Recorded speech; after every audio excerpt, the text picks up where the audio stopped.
Riot has revealed some decently sized changes to ADC Itemization in patch 13.2, and in this video we'll be covering the main highlights of what will be different, how this will shift the way AD carries will function in games, and most importantly, why you should care. So let's quickly summarize the changes. There's not a lot of them, but the impact this will have cannot be understated. Starting off, Overheal will be buffed from an HP scaling to a flat amount based on your champion level. Bloodthirster is getting its lifesteal slightly toned down, but in exchange giving a much bigger shield that starts kicking in at level 9, and its overall cost is also going down by 200. Bork is having its percent damage buffed to 9% from 8% per hit on ranged champions, and Navori Quickblades and Infinity Edge will now kick in their bonuses at a 40% multiplier versus the previous 60% crit requirement. To supplement this, Riot has also improved the mana sustain on many ability focused AD carries, which freak quotes will help with some laning issues on these champions, but also more importantly the mid to late game team fighting issues that these champions might have as well. These changes can basically be categorized into two main sections: item power spikes and survivability.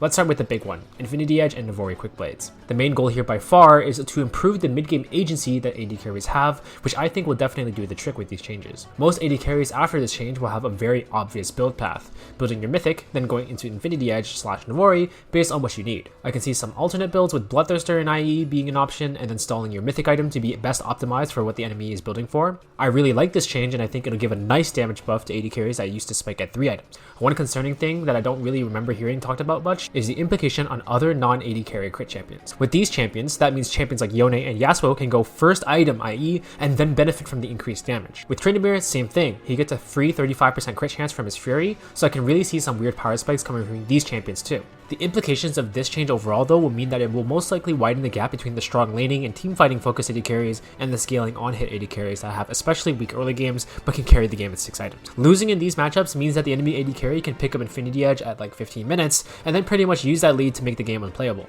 Keep in mind that also these ability focused AD carries are also the ones receiving the biggest buffs. Champions like Vayne or Kog'Maw won't really be carrying too much for items like this, nor can they receive benefits and mana sustain in fights like these other champions can. Therefore, this change is going to increase the importance of putting resources into bot lane in general, and junglers should be padding down more. 1 or 2 kills on the enemy bottom lane could just spell death for a lot of laners now. Overall though, I can see some really satisfying and enjoyable builds coming out from this, and it will definitely increase the QOL on a lot of champions, giving AD carries more agency in fights to begin with. Lucian and Ezreal being able to dash all over fights with their Mythic and Navori, or killing opping people on B site after 2 items. Now let's talk about the other half of these changes in the latest edition of AD carries cosplaying tanks. With buffs to both Overheal and Bloodthirster planned for this patch, this improves survivability and accessibility to it for a lot of champions in the game here. For those unaware, this survivability was a key factor for why champions like Aphelios were so coveted in pro play.